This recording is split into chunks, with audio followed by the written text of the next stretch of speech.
Rina, ma-shoutout ka na Rina yung mga pera mo. Shoutout ko po sa bangko na rin ako. Oh, may bangko na yan si Rina. Oy, maano naman kayo? Ayan, may galang shoutout. Isang magandang araw po sa ating lahat. Eto na guys, no, narinig naman ninyo sa ating... So, ayan, magandang umaga po sa inyo lahat. Andito po muli yung Lingkod Star TV official muli nagbabalik at tayo ay magre-reaction lamang ng kaunti dito kay Ruinem na makapal ang mukha. Tayo po ay nakatayo. Tayo po ay hindi pilay. Baka sabihin nila tayo ay pilay. No? So, ayan. At bago ang lahat, tanggalin ko muna yung aking tali sa buhok at tayo ay magsombrero at tayo ay lalabas. No? So, ayan, bago po ang lahat, tayo ay magre-reaction lamang ng kaunti patungkol dito kay Ruinem na makapal ang pagmumukha ni Ruinem, ano?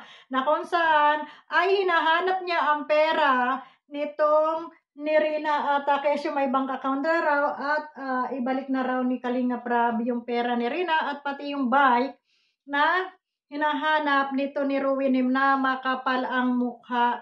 Parang pag-aari niya at talagang siya ay atat na atat kuhain kung ano yung mga naibigay kay Rina noong mga panahon ng ng sponsor na nasa Kalinga pa si Rina. Ruinem, hindi ka na ba talaga tinatabla ng hiya? Ha? Ang pangit-pangit mo na nga. Ha? Saksakan pa ng pangit ya ugali mo. Saan ka kumukuha ng kapal ng mukha? Napakakapal talaga ng pagmumukha mo. Hindi ko talaga maarok kung saan ka kumukuha ng kakapala ng iyong pagmumukha, no? Biro mo, doon sa mga panahon na si Rina ay nasa kamay ng Kalingap, umpisa pa lang, siguro nung umpisa pa lang, wala ka naman dyan, ano? Kalingap ang nag-provide sa lahat. Kung may nagbigay naman noong mga sponsor, ay siguro ay hindi ka kasali doon. Nung makita mo na marami ng income si Rina, nagbuo ka ng grupo ninyo at kunyari nagpatulong-tulong para lang magpasikat sa inyong grupo at makapagsolicit ka ng pera at nang ikaw ay yumaman. Ginamit mo itong si Rina. Ngayon, akala ko ba may milyones si Rina? Bakit hanggang sa bike na lang yan ha? Hindi yan malaking property. Pinag-iinteresan mo. Pinag-iinteresan mo yung mga ganong klaseng bagay na kung tatuusin at kung ikaw ay may pera at kung may milyones yan si Rina, bakit hindi mo mabilhan ng bago? Diba? Bakit hindi mo mabilhan ng bago?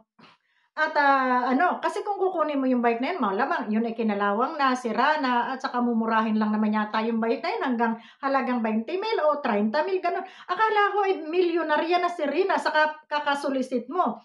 Bakit ikaw ay atat na atat maghabol sa mga kagamitan na ibinigay ng sponsor? Ha? Dahil ba wala ka ng pera, gusto mo lahat kuhain kung ano ang naibigay kay Rina noon, siguro kulang na lang pati bahay ni Lolo Nestor. Kunin mo kasi binigay yun ng mga sponsor, no? At ibinigay ng Kalingap. So dito talagang makikita natin, mga kababayan, kung gaano kakapal ang pagmumukha ng babaeng ito na talagang wala ng kahihiyan, no? Wala ng kahihiyan. Sabi nga, kahit yata hambalusin mo ng pala, ang pagmumukha ng putang ito ay talagang hindi natatablan. Ano ang kapal talaga ng mukha? Biro mo magyayabang? Ha? Magyayabang ka, Ruinem, na itong si Rina ay may milyones. Tapos ikaw naghahabol ka doon sa ganong liit na bagay. Hinahabol mo samantalang hindi naman yata ikaw ang nagbigay. O kung ikaw man nagbigay, pakita mo resibo mo. Na talagang ikaw ay mayroong ibinigay na hindi galing sa bulusan ng iba. Yan talagang pinaghirapan mo, di ba? Pinagkakitaan mo lang naman yan si Rina para maipalamon ka sa pamilya mo. Dahil isa kang patay gutom na animal ka. Ang kapal ng pagmumukha mong sasabihin mo pabahay ni Rina, ayun pala naman ay hindi nakapangalan kay Rina.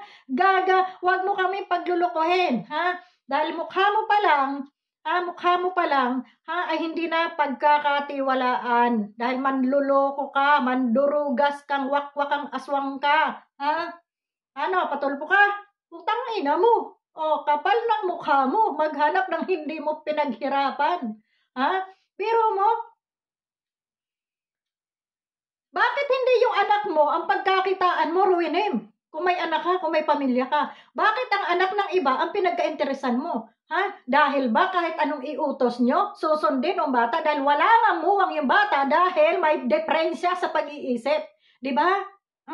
Kahit anong utos nyo, susundin. So, yun yung gusto ninyo, na kahit anong gawin ninyo, ay walang reklamo yung bata. Napakatanga ni Melanie na pinagkatiwala sa inyo yung kanyang anak. Sabagay, may saltik din naman yata yun, ano? Kasi kung ako ang ina, ganyan ninyo yung anak ko, putang ina nyo, may kalalagyan kayo. Di ba, Ruinem? Kawawa ka naman, Ruinem. Siguro ang bahay ni Ruinem, tuklap-tuklap ang bubong. Kaya ginamit si Rina para magkaroon ng sariling bahay. Huwag mo sabihin kay Rina yan, kay Rina. No? Hindi yan kay Rina bahay na yan. Ginamit mo lang si Rina. Ngayon maghahanap ka ng pera. O bakit? Hindi mo hanapin kung saan napunta yung pera na yan, ha? Kung saan napunta yung pera na yan. Nagpapadala kayo noon. O ito, panggala ni Rina, 2,000. O ito, may padala si pambili ng ni Rina. Ngayon hahanapin mo, tanga ka? Ha? Nakita ko yung listahan. Kung ano yung inutos ninyo. Ngayon hahanapin mo, sasabihin mo, ibalik ni Kalinga Prab yung pera. Ano ibabalik ni Kalinga Prab? Ay kada padala nyo, 2,000, 2,500, ito ay bayad kay ganito. Siyempre babayad. Ito ay pambili ng Jollibee ni Rina. Siyempre ibibili. Ngayon maghahanap kang putang ina mo ka. Ang kapal ng pagmumukha mo. Huwag kang gumawa ng drama, Ruinem. Lalo lang nadadagdagan ang kasalanan mo sa kawalang hiyaan na pinagagagawa mo. No? Sana lang, alam mo ang mangyari sa'yo. Sana lang, kidlatan ka na dyan. No? Kidlatan ka na, nang matunaw ka na, nang mabawasan ang demonyo dito sa lupa. Inang ito, kapal ng pagmumukhang maghanap-hanap. Ha? Bakit wala ka ng pera? Asan yung pinagmamayabang milyones? Bike lang hindi ka makabili at pinag-iinteresan mo talaga yung ng pinaghirapan ng iba, hindi naman yan galing sa pera mo. Kapal ng mukha mo. Oh, unang-una, bago mo nakuha si Rina Ruinem, ha? Nasa pangangalaga yan ng Kalingap. Pinag-aaral yan ng Kalingap, no? Kung nagbigay man ng mga sponsor at sabi mayroon dong nag-comment, kami po ang nagpa-aral kay Rina. Putang ina ninyo, ha? Mga pabida-bida kayo, ha? Doon sa mga nagko-comment. Baka nga yung mga anak ninyo, hindi nyo napag-aral, tapos nag-ambag lang kayo, sabihin nyo, kayo na yung nagpa-aral, mga leche kayo, ha? Diba? Nung naghihirap si Rina, tinulungan nyo ba? Kung hindi dahil sa Kalingap, ha? Hindi kayo magkakapera, mga putang ina niyo, dahil hindi niyo magagamit yung bata na yan sa kasusulisit ninyo. Ha? Yan lang naman ang naganyan nyo dahil kulang-kulang yung ina. Ha? O yan lang. Dahil kulang-kulang din si Rina. Dahil kung matino ang pag-iisip ni Rina, hindi nyo yan kayang manipulahin, mga gago kayo. Yon ang totoo. Subukan nyo manipulahin yung ibang angel dyan. Ha? Subukan nyo kung kaya nyo. Mayroon pala isang trader dyan. Diba? Pero kung matino lang yan si Rina at matino ang pag-iisip ng ina, ay hindi nyo kayang wakwakin yan. Ha? Kaso lamang, siyempre, kung ano ituro nyo dyan, mga kidnapper talaga itong mga ito. Kapal na mga pagmumukha.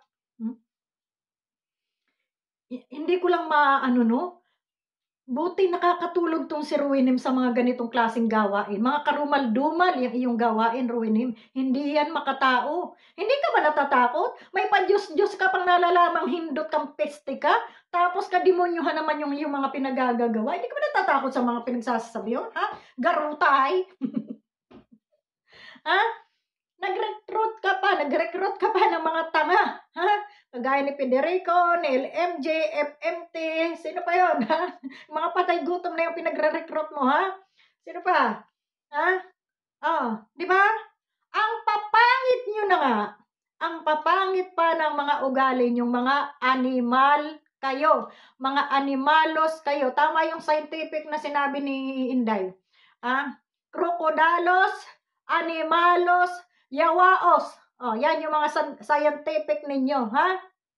Crocodilos, animalos, yawaos. Yan ang grupo ni Ruinem. Buwaya, mga animal, di ba? Mga yawa, yan. Ayan ang grupo ni Ruinem. Mga saksakan ng tatanga. At tingnan mo naman yung mga tagapagsalita niya, no? Yung kanyang mga, tawag dito? Mga spokesperson ni Ruinem. Puryagaba ninyo, magsipagpaligo kayo at magsipagsuklay. Mga dugyutin kayo. Diba? Merong isa pa dyan, yung kabit ng tomboy. Meron pa pala, may tomboy pa. Puro mga walang utak, no? Puro mga tek-tek ang laman ng utak. So, ayan. Hanggang dito na lamang at paalam. Mamaya tayo magla-live ng hapon. And God bless sa inyo lahat. Huwag niyong kalimutan, banatan itong si Ruinem na wakwak, makapal ang pagmumukha. Ha? Mukha kang pera, mukha kang pera. Mukha kang pera, nakakahiya ka, pinapalamon mo sa pamilya mo, ha? Pinagsolisitan mo, ha? Mukha kang pera, wala kang sariling dilihensya. Dahil kung may sarili kang dilihensya, magtatanim ka sana ng sarili mo. Kaso, ang ginawa mo, yung tanim ng iba ay ninakaw mo. Ibig sabihin, magnanakaw ka. Diba? Wala kang iba, wala kang pinagkaiba sa magnanakaw na ang binantayan lamang ay yung kapitbahay kung anong meron at siyang nanakawin. O, di ba nakakahiya, Ruinem? Kapal ng pagmumukha mo. Dahil mga pangit na nga kayo, saksakan pa kayo ng kakapal ang mga mukha. Sa bagay, mga ganyan talagang pagmumukha, ano na yun eh, ano tawag nito? Yung patapon. Patapon na yung mga ganyang pagmumukha. Patapon na yan. No, hindi na yan tinatabla ng hiya, Ruinem. No? Hindi ka tinatabla ng hiya. At bilib ako sa tibay ng sikmura mo, no? Ano ka pa, ibalik ni Kalinga Prab yung pera. Utang ina, magbibigay kayo ng pera, mag-uutos kayo, bili, itong 2,000 pambili ng Jollibee. Itong 2,000 pa mamasyal ni Rina. Tapos na hinahanapin mo, binigay niyo. Nakita ko yung listahan yung mga putang ina ninyo. Puro kayo utos kay Ruda. Puro kayo utos, mga peste kayo. Tapos ngayon, hahanapin ninyo, yung inyong pera ko, no? Ang kakapal ng mga mukha ninyo. O yun. Mga magnanakaw. Mga magnanakaw kayo na binantayan nyo lang yung tanim ng iba. Si Kuya Bal, nagtanim ng saging. Nagtanim ng saging. Kut-kut intaw yung tiguang pagtatanim ng saging. Ang putang inang unggoy, nung mamunga yung saging, yun lang yung binantayan, yung tanim ng iba. Kaya ikaw na unggoy ka, napangit ka, dapat sa'yo, kinikidlatan ng matunaw ka ng animalos kang, wakwakis ka. Bigyan natin ng scientific name itong mga animalos, wakwakos, yan. Krokodilos, mga buhaya para yung gutom na gutom, nakangangala, naghihintay ng sasagpangin. O yan. Yan ang tamang scientific ninyo. Yun lang. Bye-bye. Maraming salamat. God bless.